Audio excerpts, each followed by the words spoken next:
PM pledges to keep Britain safe in apocalyptic speech.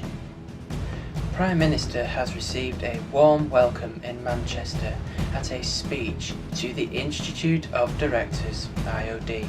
Also this evening, is Facebook's £100 billion valuation sustainable? Giggles in the Commons as Minister accidentally sits on senior colleague. And Simon Cowell puzzled by the BBC's talent show, The Voice. Good evening. The Prime Minister has received a warm welcome in Manchester at a speech to the Institute of Directors, IOD. And yet, what he had to say was at the times verging on apocalyptic. He began by warning the audience that we are living in perilous times, but that he promised to keep Britain safe. David Cameron said that he was well on the way to leading the country to better times.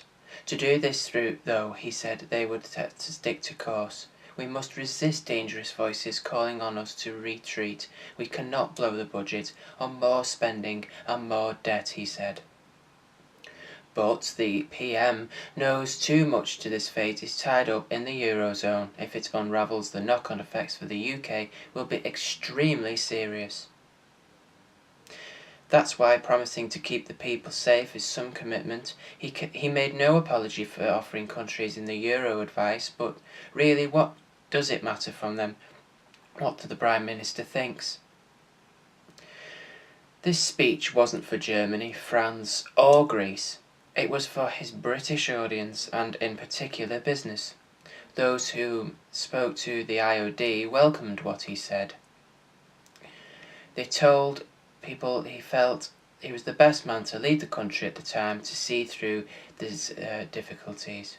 The only criticism came from one businessman who said he felt that the government's rhetoric was too anti-business. This afternoon, David Cameron has had a video conference call with the likes of Angela Merkel and Francois Hollande. I doubt they'll have much time for him, but the Prime Minister has already made his point.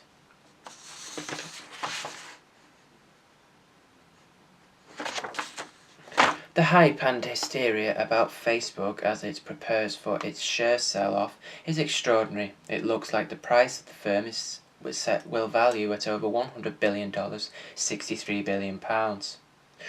But can it be really worth that much? 1 in 13 people in the world are signed up to the site.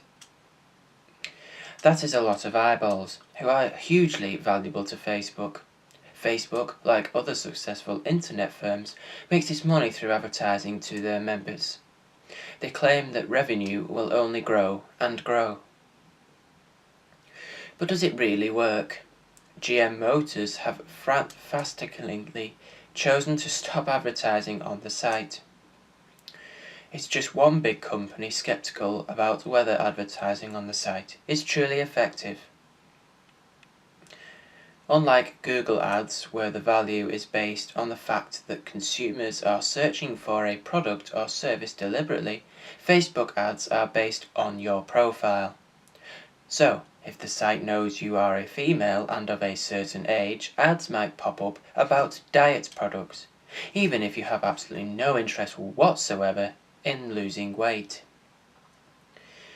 The question is if in the long term that the kind of advertising can really be the money spinner that a price tag for Facebook of $100 billion suggests. In the short term, it's likely that the share price will soar, but in the long term it is not clear if the kind of value can be sustained.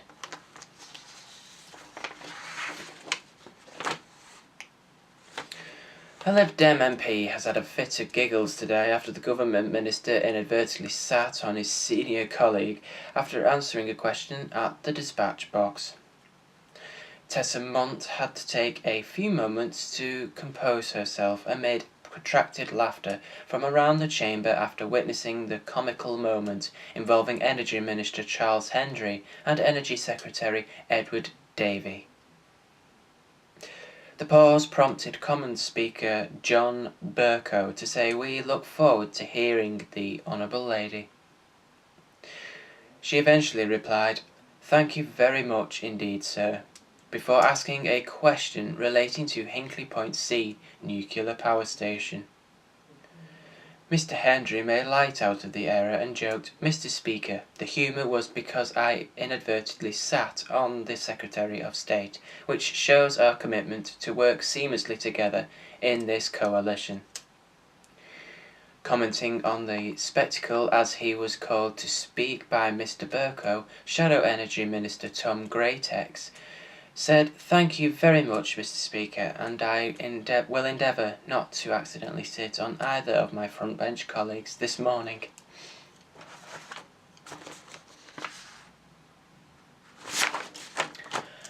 And finally this evening, Simon Cowell has criticised talent shows that are a bad copy of The X Factor. The TV and music mogul said that he is puzzled by the BBC One's talent show, The Voice. In an interview for Radio 4's Today programme, Cowell said, "I see a lot of shows trying to rip us off, and you can't do that. If you try and rip somebody off, it always looks like a bad copy."